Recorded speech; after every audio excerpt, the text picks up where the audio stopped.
Hi everyone, Alan from Newlands Pets and welcome to Ask Alan. It's your opportunity to ask a question to me and we will answer it. Now some of these questions come from comments, some of them come from messages and a huge amount come from questions we get asked in the store as well. So we're getting loads and loads of questions and we've got a great episode coming up for you. So let's start the episode.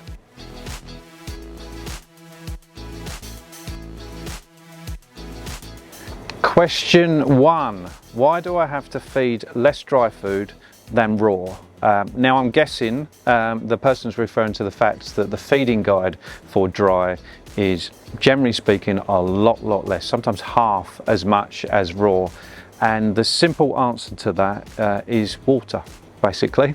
There's a lot of moisture in raw food and dry food, by the name as you'd suspect, is dry. So there's a lot less moisture and water is quite heavy as well.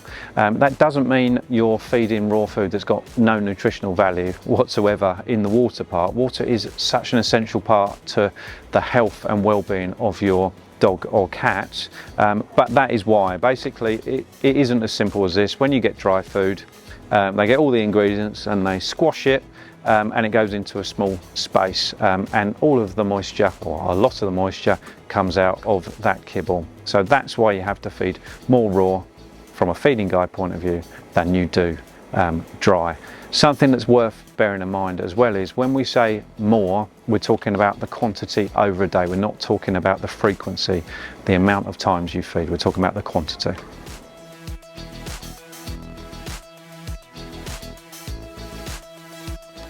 Question 2, will you be doing more cat food?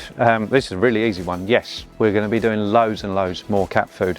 Now, as you may see, and in fact I'm standing in part of our extension now, we've extended the shop a lot, and part of that was to extend our cat range because we're getting more and more people come in and wanting to feed their cats a lot better. So we are extending the cat range and now we've got a bit more space. You'll notice already, I'm looking down there, you obviously can't see that, but down there there's loads more brands and loads more types of cat food already, and we're going to extend that, probably double that within the next 6 months. So it is well worth, if you want to feed your cat really well, to pop in and speak to us.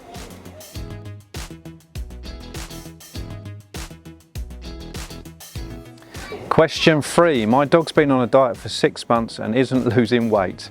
Help. It's super common. Now, if you, let's say you took the dog food, say you're feeding 100 grams and you took it down to feeding 1 gram a day, your dog will lose weight. Obviously there's a happy medium there. It might be the dog needs 80 grams or 60 grams. So it may be a case of just reducing the amount of food you feed anyway, just a little bit more. But it could easily be down to other elements of the diet. So it could be down to treats. So when we talk about a dog losing weight, what we're looking to do is restrict the calories going into them. It's simple calorie gain. That's what we're playing when we put a dog on a diet. It's the same for us. So what you often find is you're getting 50 calories from the food, and it's sometimes 50 calories from treats as well. So we need to reduce both of them for the dog to lose weight. It is quite a specific question, so it's going to be something that affects this dog. It could be the amount of treats, it could be the amount of food. So it's well worth speaking to us and we can talk about your particular case with your dog. But basically, it will be a calorie game that we need to play.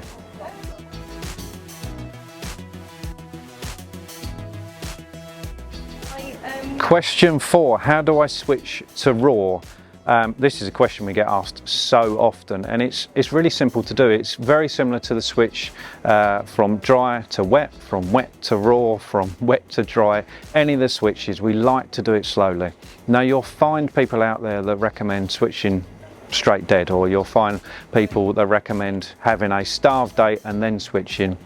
There's loads of different ways of doing it, but the way we found with nearly 15 years of experience that works the best for the most dogs is to switch over a period of around about a week to 10 days. And I can't give you measurements because it will vary on the dog, but effectively if you're feeding the old food like this and this is the new food, what we need to do is slowly bring down the old food and increase the amount of new food we're feeding. Now what we need to do with that is talk to you about how much we're feeding of each one, because it will vary massively. If you're moving from a kibble, you'll be feeding X amount. If you're moving from wet food, if you're moving from a particular kibble. So it will vary from one case to the next, but that's all we're trying to do. Just make that switch slowly, just like that. It's as easy as that to do. It's not as hard as people think it is, but if you've got concerns about it, get in contact. We can definitely help you with that. And that concludes all the questions for episode 23. Great episode. Thank you for all the questions, and remember, if you've got any questions, we're here to answer them. See you soon.